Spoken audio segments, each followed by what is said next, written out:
Good evening, everybody, and welcome to the Matt Willson Kickoff Show. It is the wild card round of the regular season in the books, and we are excited to get the playoffs started. What better way to do it than the Matt Willson Kickoff Show? Yeah, it's always good. Like kick off the season every week this week, except for the week I was dying. Right, I was literally dying. Matt left me all alone.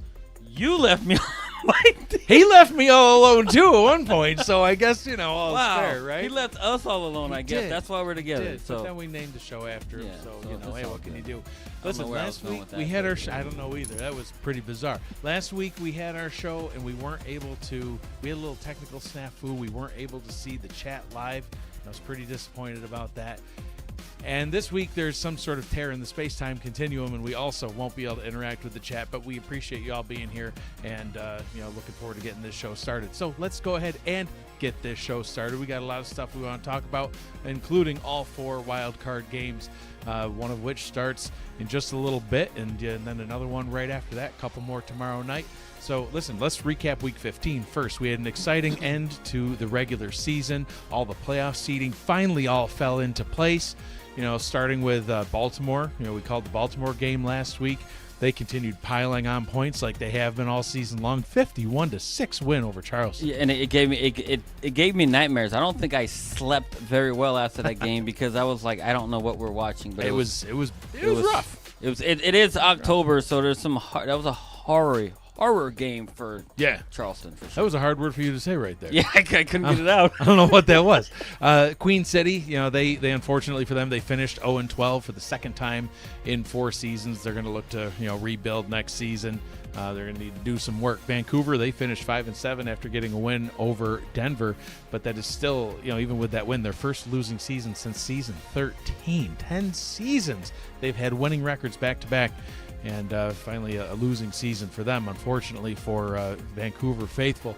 Some other games, we had D.C. getting a win over Fort Worth. Houston got a win over Bossier City. And your Louisiana Revolution got a win over Motor City. Exciting Saturday matchup. We had Chicago that took down Minnesota 34-31 in overtime. That was a really fun game to watch. Sunday ultimately was elimination day. Atlanta, they entered the day being able to get as high as number 8 with a win and some help, and they would have been eliminated with a loss and a lack of various help. Ultimately Carolina got a win that they needed and all the help that they needed to get to number 8. Atlanta, on the other hand, they lost and got some help, just enough help on Monday, and secured that number 12 spot. But a lot of chaos happening even as late as Sunday. Yeah, a bunch of chaos and everything that happened there. And I had some picks on the line that didn't go quite my way. But a lot. Look, these teams that needed things to happen to get in a certain way, and the only 6-6 team to make it, which we both were saying 7-5 probably wasn't going to get in. But guess what? A 6-6 team Atlanta ended up just squeaking in there. Barely, yeah. Backing in there. Limping in is what I'll end up bringing up a little bit later on when we talk about that game. Mexico City still looking powerful. Took down Nashville 31-16 on the road in Nashville and eliminated the tempo from the playoffs in their inaugural season. Called it. Ultimately, you did. Listen, when they were 5-2, you called them pretenders. Everybody thought. I don't know if everybody, but yeah, a lot of people thought, you are nuts, yeah, but 6-6 where they finished and out of the playoffs. So that ultimately brings us to an updated look at the playoff picture. You see it up on your screen. Season 23 playoff bracket. Number 1 seed Canton. Number 2 Mexico City. Number 3 is Minnesota. Number 4 Florida. You won't see any of those teams playing this weekend because they're all getting that first round bye. Off to the quarterfinals they go. So there's your matchups for the wild card round. You've got 9 Albuquerque at 8 Carolina. You got number 10 Charleston at number 7 Fort Worth. Number 11 Lexington at number 6 Baltimore, and number 12 Atlanta at number 5 Arizona. So that is the updated look at the playoff bracket. And when are all those games going to be? We'll talk about the playoff schedule now. We've got one starting at 6:30 tonight. Albuquerque at Carolina. That'll kick off the wild card round for us. Charleston Fort Worth is later tonight. Tomorrow night at 6:30 p.m. on Sunday, you got Atlanta at Arizona, and then at 9 p.m. Lexington at Baltimore. Just a reminder, the quarterfinals will not be in one weekend from now. It'll be the Monday and Tuesday after next weekend, November 4th November 5th. Those games start at 8:15 and 10:15 p.m. Eastern Time, both of those nights. The semifinal round will be the Sunday after that, November 10th, and we get back in it. We'll finally be able to call a game again, and 6:30 p.m., 9 p.m., and then of course the championship game at 8:15 p.m. That evening. So regular season is done now, Gerald, and there's already some teams that are on the move, making some announcements. You've had Motor City talk about how they're going to be heading west. They're heading out to Washington, and they're gonna with the Washington Trident, right? And they're rebranding their team, some new ownership there. Indianapolis getting some new ownership as well, and I've heard also that you might have an announcement about the Louisiana Revolution. Yeah, it was a very, very hard decision, right, for us in Louisiana, as a lot of you may have heard through the grapevine over the last week or so. The Louisiana Revolution is hanging up their jerseys as a franchise, passing that on to another ownership group. So I am announcing tonight that Louisiana's beautiful, beautiful green two-legged horse has now been released to run off into the great unknown. Yep. So, and this is just the end of the road for us, right? The Louisiana franchise will not be in the league anymore. We decided to take that with us. So I first want to thank all the players, right? All the players from all the seasons that we've had over the course of the seasons, right? Even if you stayed, a portion of the season didn't work out, and you left the league, but somehow you found it back, right? Yep. All the players that stuck with us a very, very long time. It meant a lot to us, because without the players doing the things that they have done for us and showing up and rooting and everything else, none of the success we've had would have been possible. So right. The front office of, our front office staff over all the seasons that we had in is many, many guys that helped out from a coaching perspective, helping out with progressions and doing all these things to help the players progress and be the best that they can be, and also keeping our locker room morale as high as it was over all the seasons. So, and then a special thank to Ross Napoli, right, for allowing me to throw him straight into the fire the minute he was drafted number 5 in the season 15 draft, and helped the direction of his team, because without him doing the things that he did in player recruitment and everything else, this team probably would not have lasted as long as it did, right? He came in, he did things different, and as a team, he was, believe it or not, I was just more like the coaching side of things with the team. And he's a guy that looked at it a little bit different, provided us with a lot of structure and everything. And I do think even right now, he's probably the best GM in contacting players and creating relationship with players that this league has ever seen. And I do think they're going to miss with him not in it, the way he interacted with the players and everything else. He also brought these crazy ideas to me from time to time when no one wanted 2 high-value running backs. He says, hey, I have an idea. I said, you're crazy. I don't want to talk to you about it anymore. It's the dumbest thing I've ever heard. But he broke me down, and we did it. And now the 2-back system, teams jumped on it and saw how successful it is. We rode that to a semifinal appearance in the season that we did it. And now teams do it, and now it's a staple. And we like to think that, hey, look, maybe doing that allowed the league to make changes in their structure to allow teams to have a 2-back system and get them to be able to do it. Also, look, I even feel like, hey, look, we blaze trails like that, even with going with some Sector 6 things, kind of getting away from the Sector 6 stuff and creating, with a different vendor, like player-specific T-shirts, right? Taking their in-game likeness, their actual in-game likeness, and throwing it on a T-shirt, right? We've done things like that. Offensive lineman stuff, right? I felt like, hey, look, in our previous platform days, that the offensive linemen were put on their tackles, and it wasn't very good for running the ball. We put them in at the guards, and we had a really dominant 2,000-yard rusher. So that's something that we've done in there, and I think everybody who has been a part of the team, who's rooted for us, who's loved us through thick and thin, the good, the bad, and everything else, and even a whole lot of ugly that we had go on too ever since C15 up until now. So it's the end of the road for us, but it's not the end of the road for anybody. Our players know what's going on, and feel free to reach out to them, and some of them even have found new homes at this point. But thank the SFL community and Cam himself for allowing me to be an owner for the longest he has. Yeah, and congratulations on the success that you did have throughout the seasons. It was obviously fun competing against you. The Louisiana Revolution banner will live on in infamy. It'll be part of our backdrop for as long as the show is a thing. And just one more time for old time's sake, Go Aztecs! Yes. So, you still got some confetti on you, but hey, I had to. By the way, you're gonna have to help me clean this up. We don't have budget for a cleaning staff here at the Matt Willson Kickoff Show, so you do still have some confetti on you. I don't know if you want to wear it for the whole. Some of it's some Louisiana green. Oh, now it's gone. It's Listen, all right, let's get down into breaking down some of these shows or some of these games now. How do you follow up a big announcement like that? But hey, let's get into the wild card. So let's start talking about the last game of the wild card, and we'll work our way back to the one coming up in just about 19 minutes time.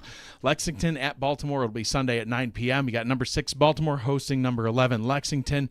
It's truly a David and Goliath story, in my opinion. These teams, they don't meet much, but the previous 3 meetings that they did have under the Tulsa banner, all of those games in Baltimore, all convincing wins by Baltimore. This time around, it's not going to be any easier for Lexington. They're going up against the number 1 scoring team in the league. Baltimore outscoring the next highest team in the league by 77 points on the season. They put up a whopping 411 points in 12 games. It's insane. That's the word. And this game is, of course, in Baltimore, where they just don't often lose. Lexington, they're top 10 in points allowed, though. Baltimore is not. So maybe they do have a chance to limit Baltimore's scoring and maybe put up a little bit more points on their own side. Baltimore is the winningest team in playoff history in the league. They've got 16 wins on 22 appearances. We all know about their championship, victories that they've had. For Lexington, this is their 7th postseason appearance. They've only got 1 single win, though, in those. It was actually just this previous season that they got their first playoff win. Can they do it again? What are they going to need to do? Look, and Lexington, right? Their offense has not been spectacular, right, the last few weeks. But they've gotten the job done, right? They have been mistake-free, which is what you want to have heading into the playoffs. Kenny Slider, the quarterback, has been playing his best football the last 2 weeks, only throwing 2 interceptions. And that was against some very solid defenses that they played. So, and look, and wide receiver Gabe Money Manning has been great as well, having 255 receiving yards and 3 touchdowns in the last 2 games. Right. That's great stuff you got going on. The run game has not been great, but pretty good behind running backs Phoenix Jones, who is 11th in rushing. If they can stay mistake-free on offense, they have a chance versus Baltimore, who we know can put up a lot of points. Yeah, and their defense has been pretty darn good over the past few weeks. I talked about how they're not allowing a whole lot of points. Maybe they can actually slow down Baltimore. Can their defense do that? Look, and they have pressured the quarterback really, really well, getting 5 sacks and 6 interceptions and 2 defensive touchdowns over the last 3 games. Yeah. All led by the boogeyman linebacker Tony Roberto, who has been their best defensive player this season. I think on both sides. Probably last season too. He's their best player. Look, in my opinion, he is my vote, if I had one, for the defensive player of the season. He leads the team in sacks, 6.5, tackles for losses with 30, which is also 2nd in the SFL. Right. He has 2 interceptions and also leads the leagues in beating people up and having the ball fall out of their hands with 3 forced fumbles on the season. So this unit will have to play very, very similar to their last 3 games to try and have a chance against Baltimore. Yeah, because Baltimore, on offense, really in all aspects, but offense in particular, they've just been scary good lately, really all season. Number 1 scoring offense, number 1 total offense in the league. Yeah, and they are running like a well-maintained machine, like me, or at least that's what my wife tells me from time to time. More confetti just fell. There we go. So, look, quarterback Jack Wigmore has been efficient as well, and he's 3rd in passing yards and number 2 in touchdowns. Yep. Look, it helps when you have 3 pass catchers over 600 yards receiving on the season. Wide receiver Ivory Irvin has been his favorite target, catching 74 balls and 8 of those being touchdowns. Yep. The run game has been great all season, averaging 131 yards on the ground. Look, there are no real flaws on this offense side of the ball. They are in championship form. Yeah, for sure, especially on offense. The defensive side, if you're going to look at any potential flaw on the team, you might say, well, the defense, leading up until last week may have been the weakness, but then we saw them play Charleston. Yeah, and that's I was completely wrong. I thought, hey, if anybody got a chance, they can just do it on that. But look, they may be in the bottom in the league in yards allowed, but they make up for it in sacks. Yep. takeaways and turning those takeaways into touchdowns. They lead the SFL in defensive touchdowns with 10. 10 defensive touchdowns. That's unreal in my opinion. Yep. I don't know if any pro team even does that in all these other leagues and everything else, getting 10 defensive touchdowns. Look, they have turned it up a few, not just one notch, a few notches on defense. As they start entering the playoffs, they can become very dangerous. And look, at a number 6 seed, you wouldn't think a number 6 seed with everybody that's stacked up 1 through 4. Yeah. I mean, and I'm not even talking about 5 because I got some stuff to say we'll about get them there. too. We'll get there. 1 through 4, that's extremely solid teams, and I think Baltimore could be one that could come sneak up on them. Yeah. So when you're putting up that many points, you're going to win some football games. This is I don't think they're going to be one and done here. So that game Sunday 9 p.m. It's Sunday at 6:30. A little bit earlier, we got number 12 Atlanta visiting number 5 Arizona. Entering this past Sunday, Arizona still had a shot at the number 3 seed. And that would be with an Atlanta and a Nashville win. So they were definitely cheering for Atlanta that day. Of course, Atlanta and Nashville both lost, bumping them not even down to number 4, but to number 5, forcing them out of that first round bye into the wild card. Here they are playing tomorrow night. Needless to say, they are no longer rooting for Atlanta. That was a one-time thing. Atlanta, they had a shot at the number 8 seed before Sunday's games, but they were nearly eliminated from playoff contention and limped their way into the 12th seed. Still better than anyone predicted for them to do entering this season. I know Fox Highwind's been very vocal. He's been vocal in the chat on our show. He might be now. I don't know. I can't see it. The space-time continuum. I'm telling you, it's not working today. So I don't know. We need a flux capacitor or something. We sure do. We don't have it's one. It's not fluxing. It's the flux capacitor is not fluxing. Oh, you got one on your arm. It's not fluxing. It's not fluxing. It's a static photo, but I do have a flux capacitor on my arm because I am a super nerd. What can I say? In any case, so listen, I think that this is going to be the biggest test for Atlanta yet. The best teams that they beat this season have ended the season with a 7-5 record. Arizona, they're a couple wins better than that. Half of the wins that Atlanta did have were only single scores. So that's kind of why I'm saying they limped their way here. They did win 6. They did win 6 games, but barely won those 6 games. So they're here, but they needed help to get here. And now they're going up against an Arizona team that's top 5 in scoring and top 5 in points allowed. They both know how to win in the playoffs. Atlanta, they've been to 11 playoff appearances. They've won 5. They also won a championship game. Arizona, as a franchise, dating all the way back to Oklahoma City, they've been to 14 playoff games. They've won 11 of those playoff games. They have been to 4 championships, 2 under the Oklahoma City banner and 2 under Arizona. Lost all 4 of those championships. And that hits all to home for you. So many wide right championship appearances with That's no all I'm wins. saying. In any case, Atlanta, they're back in the playoffs now, and how can they get this thing done? And I'm gonna call it. I'm gonna call it like it is with Atlanta. Yeah. Right? They backed into the playoffs and got extremely lucky to be in the position that they're in as the 12th seed, because you and I were saying all season, because it was so stiff competition, we didn't think a 6-6 was going to get in. So you need 7 wins to get in. They were able to sneak their way in and everything else. But look, in their defense, right, they did play teams now in the playoffs in 4 of their last 5 games. Quarterback Bryant Dynasty has not looked good the last couple of games as well, throwing 4 interceptions to only 1 touchdown. Running back BDG Hollywood hasn't been good either, only having 82 yards rushing in the last 2 games. And the defense is struggling too. See, and I say, and defense, they haven't rushed the passer well at all this season, and they do not take the ball away particularly well either. Look, they will have to pack some magic tricks in their bag or something to beat Arizona. But then again, we know Arizona struggles against lesser opponents. So I do think Arizona, the way they play against lesser opponent, opens the door up for Atlanta just a little bit. Yeah, and expand on your thoughts on Arizona, because I know you've got some specific opinions about how they've played this season. Right. Look. I will start out by saying that Arizona is an extremely good team. They are, absolutely. But apparently they like to play in the ditch too much, right? And I'm going to explain a little bit.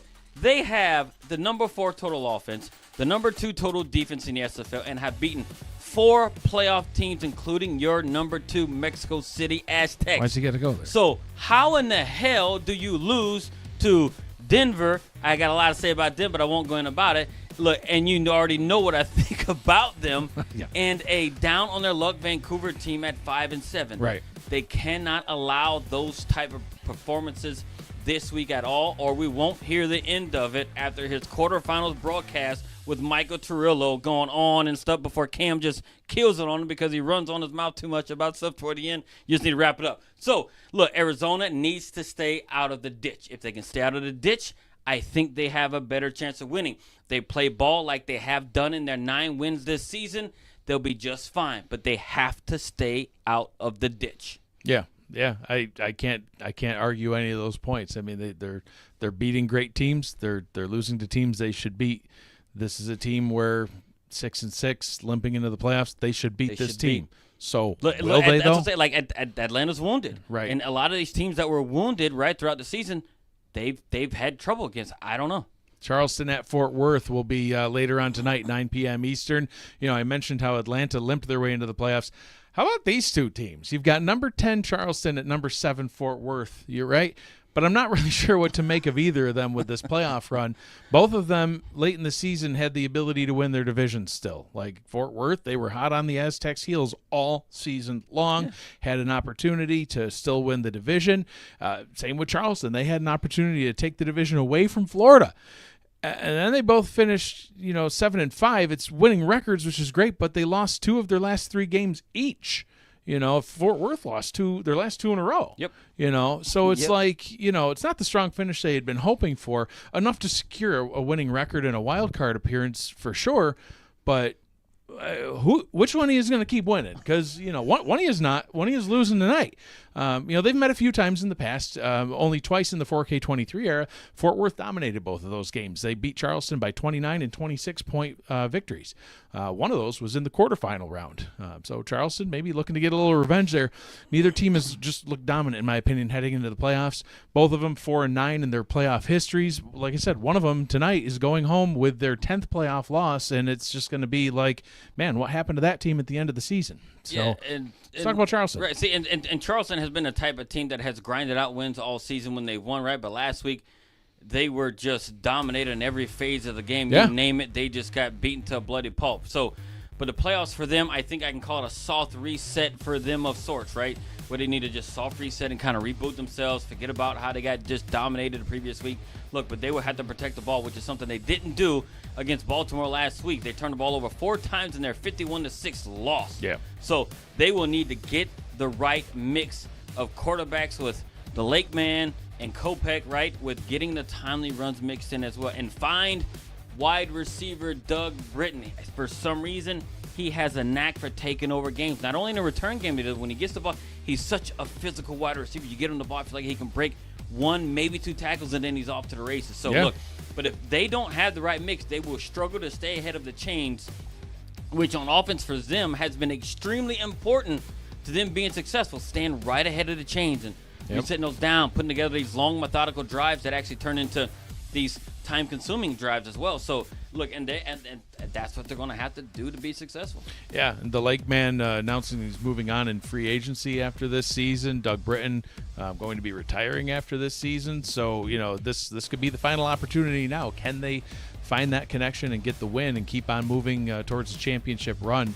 Defensively, on the other hand, they're giving up a lot of yards, but they have been one of the best bend but don't break teams all season long. Right. Look, and they have found a way to weather the opposing offense's storm to give them chance, their offense the best chance to put up points on the board, right? And they play that position, field position game. Quite often that we even saw last week at the beginning of the game. They were starting to win that field position battle, getting down there toward midfield and punting and pinning the opposing team back a little bit. But guess what? It didn't work out for them last week, as you know, 51-6. So look, but they are also facing a Fort Worth team that has lost 2 straight. So they have a legit shot to pull off the upset here. They do. They do. So go ahead and break down Fort Worth. We'll start on their offense. Like what's been going on with that team? So the Toros have been streaking all season long. Look, and I know you might think this streaking or whatever it is. Look, even though some people not that streaking. Sometimes people need a good streaking, but not that type of streaking for them. So they have won multiple games in a row, then turn around and lose multiple games in a row. So they start out the season. They won 3 straight to start the season. Yep. Then turn around and lost 3 straight. Yep.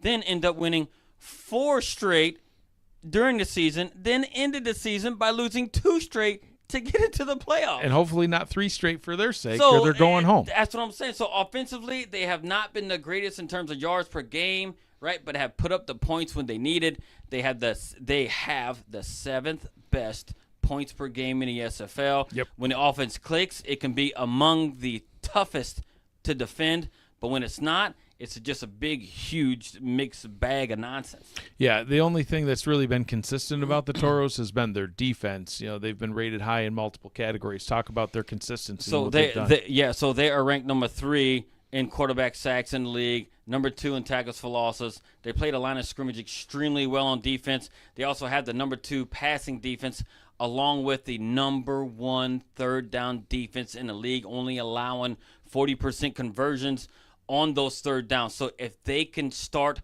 one of those, their season 23 streaks again, look out SFL, because we know they've been streaking around everywhere, right? Keeping the clothes on. I'm picturing Steven Acker streaking, and I wish I wasn't. It depends on what we're going to have. Are we going to have mustache flapping in the wind, a knockout of the playoffs and continuing the current streak of losses, or are they going to start another streak and win it? And who knows? We'll find out later this evening as that game gets started. Hey, the game right around the corner.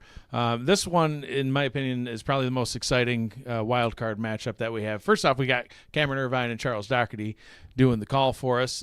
Number 9, Albuquerque at number 8, Carolina. Carolina at number 8, it's because they won their game, but also because they got a bunch of help. They literally got all the possible help they could possibly have needed to get exactly the best possible scenario where they get to number 8, they get the home playoff game. You know, they could have been knocked right out, or at least all the way down to number 12. And, everything, all the stars aligned, everything's great for them. They're here at number 8. Albuquerque, they're at number 9. But they could have been hosting a game if they had beaten Los Angeles last week, but they lost, and now they're on the road in the playoffs. They haven't done well on the road. Their 5 losses are all on the road. Their 24-13 win is their only road victory that they had.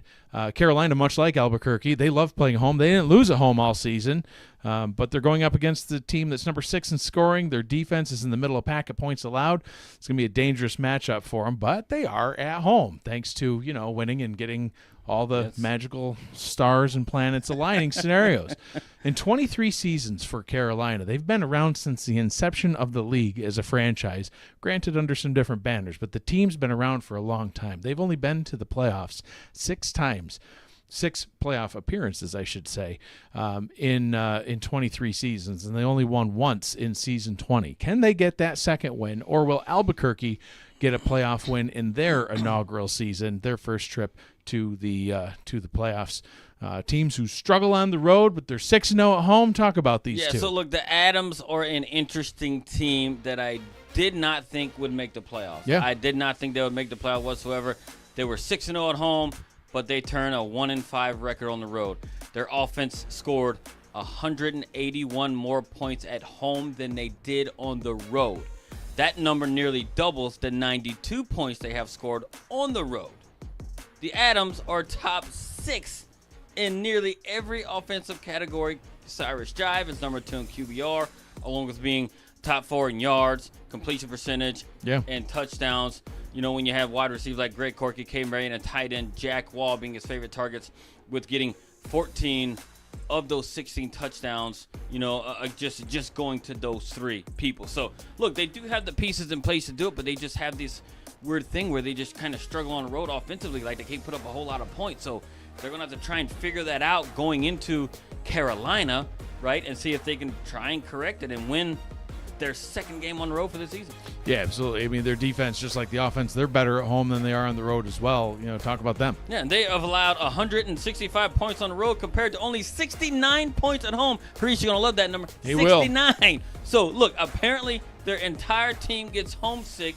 Newsflash. They love New Mexico. Right. So, and guess what? Newsflash, you cannot win on the road. If you cannot win on the road, you will not get 4 into the playoffs. Plus, this team has the second worst strength of schedule. Yep. They didn't play a whole lot of really good teams, but here they are. They made it playoff. They're going to try to make the most of it. Yeah, they have to, and they're going to have to try to make the most of it on the road. Carolina, just like Albuquerque in terms of how their home way has gone this season, 6-0 home, 1-5 on the road. And people wonder why I lack confidence in this squad all season long, right? So look, and they proved me wrong a lot of times. At home. Look, they have played better at home. Their defense had nearly identical points allowed as their opponent this week. Carolina has allowed 74 points in their home games. They love the home cooking.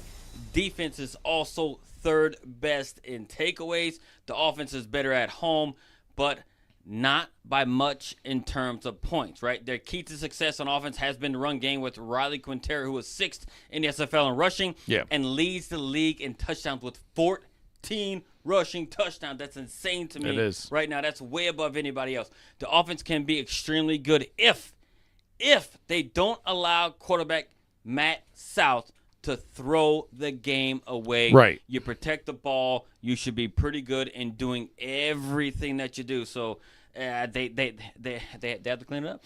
That game starting in just a couple minutes. Cameron Irvine, Charles Doherty on the call. Later on this evening, Charleston, Fort Worth. We've got Cameron Duty and Rochelle Colston on that call tomorrow night. Get ready for Chris Curtis and Ramos Lynn calling Atlanta, Arizona. And then Lexington, Baltimore will be none other than Eric Vinson and Mike O'Neill. We'll get into the rest of the playoff matchup crews as those weeks come along. But, an exciting quad. What is this? It's not a trio if there's 4.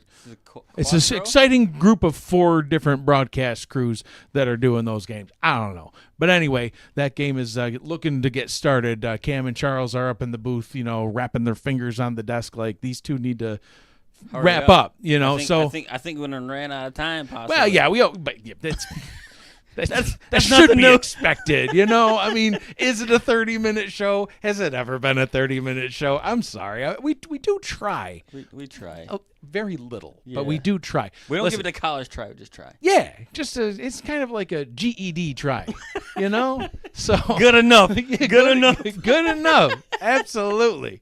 Anyway, let's get into our picks. Hey, listen, at one point I was down big this season. Yeah. You had quite a substantial lead over me, and you were just winning this pick battle. 22-15, both of us. We are both 22-15. I've been trying to make these real edgy picks. I thought I was protected. I still thought you were going to falter, but you didn't. Right. You've been on your game. So you're making edgy picks. I'm making correct picks, and that's why I caught back up. That's not so much success for me. Listen, last week you picked, and this is your own fault. This is your fault. No one else's. Your fault. You picked Indianapolis. I don't even need to list the other teams you picked. You picked Indy. No offense, Indy. But when he picks you, you lose. Your success or the lack of success this season, this man's fault right here. Well, they can't let me down anymore. Chad Rowland can't let me down. Chad can't let you down. Chad can't let me down. Listen, you picked Indy, Florida, Bossier City. I picked Carolina, Florida, Houston. Obviously, Carolina, Florida, Houston got the win. I got them all. So this week, first week of the season, we're going to pick 4 games instead of just the 3 because we're going to pick all the games for the wild card. We'll pick all the games for the quarterfinal, and then when we call our semifinal game, we'll just call the other or pick the other semifinal game. Of course, we'll be back for the championship. Going undefeated. 10-0. You think so? 10-0. All right. Well, we'll Calling see. It. Starts this week. Lexington at Baltimore. Who do you got? I got to take the 5-time champs in Baltimore. I don't think Lexington has it. Baltimore's really hitting the stride at the right time. I think they take it easily. Yep. Lexington, I like what they've done this season. It was a team that I kind of looked at thinking, man, Tulsa's always kind of been middle of the road. Is Lexington just going to follow in their footsteps? And in some ways they have, but, seeing Phoenix Jones running all over the field, he's doing great things. Gabriel Manning's doing Gabriel Manning things. They're doing great. Alexander West is even getting more involved. Last season he really wasn't. Now he is. A lot of great things, but you're going on the road against Baltimore in Baltimore. They're the number 1 scoring team. They're one of the best teams in league history. They're the number 1 winningest team in playoff history. Baltimore gets the win. Atlanta, Arizona, who do you got? I think Atlanta is going to take it going into Arizona. The reason why I think so, Eddie Gage has an issue with poor teams. Not saying that Atlanta is really a poor team, but they are the poorest team out of all playoff teams, and he struggled against teams that aren't particularly well. Not like I said, not saying Atlanta is bad, but I do think they pull out just enough to do it, and I do think they upset Arizona. So Arizona has lost to 2 good teams this season, and I think Eddie Gage lost that Denver game, and he said, fool me once, shame on you. And then he lost to Vancouver, and he said, fool me twice, shame on me. And then he's like, yeah, shame on me. Let me get that fixed. Let me beat the snot out of every team from this point on. I think Arizona is not only going to win, I think it is going to be a dominant, convincing win that makes them look like they should have been the number 1 seed instead of the number 5. Arizona's going to get that dub. Charleston at Fort Worth, who do you got? I got Fort Worth. Why? Because I do think they end that losing streak. They start another, I don't know if it's going to be a streak, it might be a streak of 1, but they get it done this week because I think Charleston just such a mixed bag of what they got, and I think Fort Worth is a little bit more stable. Yeah, way back when Charleston was 4-2, I said, I don't even know if they're as good as they say You're they are. never going to pick them in this game. Yeah, I can't, and I can't. I love Jacob Clear. He's a great dude, but I'm sorry. Listen, y'all know my thoughts on Fort Worth. I love you, Hacker, but I don't. You know what I mean? You made fun of my mustache. You said it was weak. We're going to fight. But, maybe on the field. Maybe on the field you get this win. Maybe you go up against Mexico City. We can beat them twice in the same season. That's right. I said it. Anyway, Fort Worth's going to get the win. They're going to beat Charleston, especially after seeing them last week against Baltimore. I mean, they couldn't do anything. They barely scored. So Fort Worth's going to get the win. Albuquerque at Carolina. Yeah, I think right here, like Albuquerque, I just didn't think they were going to be where they are, and because they can't win really on the road, they beat a very bad Bossier City team for their only win right there. And Carolina is at home, who's won every single home game. I have to go at Carolina, and at the same time, I'm thinking about it now. Maybe it's a bad pick for me because I'm going to curse them now because I believe in them. And then the fact that I believe in they're going to lose, we might both have this first loss. You're going to have at least 2 losses. No. So Carolina and this one, but I don't know. I'm still going with Carolina because I think they are the better team in this matchup, and they are going to win it at home. I do believe so. Don't let me down, Harish. I love you. I got to pick Carolina as well. Albuquerque, they've done a lot of great things for their inaugural season, but they've only won 1 game on the road. Carolina's just more experienced. Granted, they haven't had a lot of playoff success. I think things are finally starting to turn around for this franchise. I think they have playoff success this week, and I think they're going to continue to be a good team throughout the course of time. So, yeah, Carolina will be my pick. So we only have 1 pick different this week. It all comes down to Atlanta and Arizona and who gets the win there. Yeah, got to get down to business. That's the game to watch on Sunday. That is, well, at least for us. Yeah. We want to see who's going to be 1 pick ahead. It's the game of watch. Yeah. It's the upset game. It's the infamous 5-12 upset. There you go. You all watch NCAA tournaments, and y'all know it. There's always a 5-12 upset. That's true. That's true. All right. Well, that's beyond all the time that we've got here. I'm Mike Dykes. He's Gerald Smith. This has been the Matt Willson Kickoff Show. Albuquerque at Carolina starts just moments from now. Who's going to get the win? As Matt Willson would say, there's only one way to find out, and that's on the field. And, man, I still got more confetti in this cup. Go Aztecs. We'll miss playing against you guys with the Revs, but looking forward to still, just so everybody knows, this show is not going anywhere. Gerald's not going anywhere in broadcasting. You're still going to have to see his ugly mug every single week as we break down games. Me and my follically challenged self will be back each and every week to break down games for you. Cameron Irvine and Charles Doherty. We'll get the call started in just a few moments. We'll see you there.